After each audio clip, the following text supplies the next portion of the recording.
बोलिए सदगुरुदेव भगवान की जय। सर्वेद भाष्य तृतीय मंडल नवम अध्याय। क्रोध पित्त घट में जगे धधके अग्नि प्रचंड।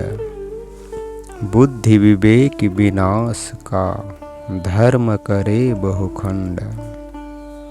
काम से क्रोध प्रकट होता है। जब कामेच्छा प्राप्त नहीं होती है तो उस कामी पुरुष को अत्यंत क्रोध होता है। उस कामांध प्राणी के हृदय में क्रोध की आग सदैव जलती रहती है, जिससे विवेक नष्ट हो जाता है और धर्म का अत्यंत नाश हो जाता है। कामी पुरुष पर आवरण आ जाने से उचित धर्म का ज्ञान नहीं रहता। वह काम के वशीभूत हो अनुचित व्यवहार द्वारा अपने जीवन के सर्वस्व को नष्ट कर देता है। क्रोध कुबुद्धि कुचाल में बिगड़े काम अनेक। आगे पीछे नहीं सूझे क्रोध देश घर टेक।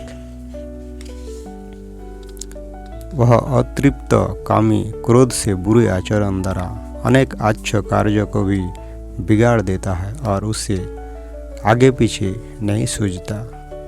वह अपनी क्रोधाग्नि में जलता हुआ क्रोध और देश के वशीभूत हो अपने बुरे टेक अर्थात प्राण पर ही अड़ा रहता है।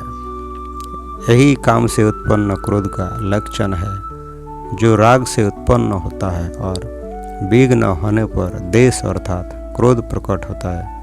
काम और क्रोध ये दोनों जीवों का पतन करने वाले हैं। क्रोध से तन धन नाश है, क्रोध से बढ़त अशांति।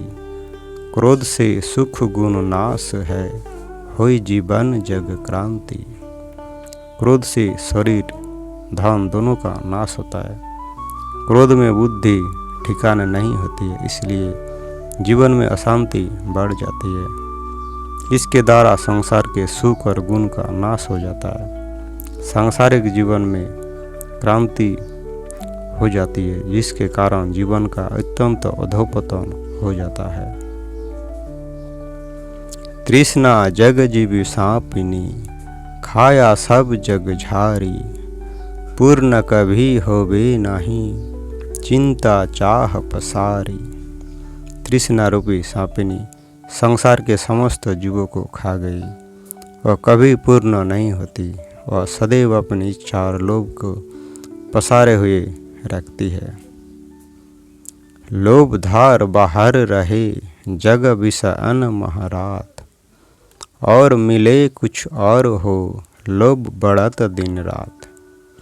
संसार के विषयों की प्राप्ति के लिए सदैव लोभ की धार बाहर रहती है और विषयानुरक्त सदैव प्रकृति मुख बाहर हो जाता है। अंतर का उसे कुछ ध्यान नहीं रहता। सदैव भोग की इच्छा बनी रहती है, संतोष नहीं होता। लोभ दिनों दिन बढ़ता जाता है। कुछ और मिले इस प्रकार की चाह सदैव बढ़ती जाती है।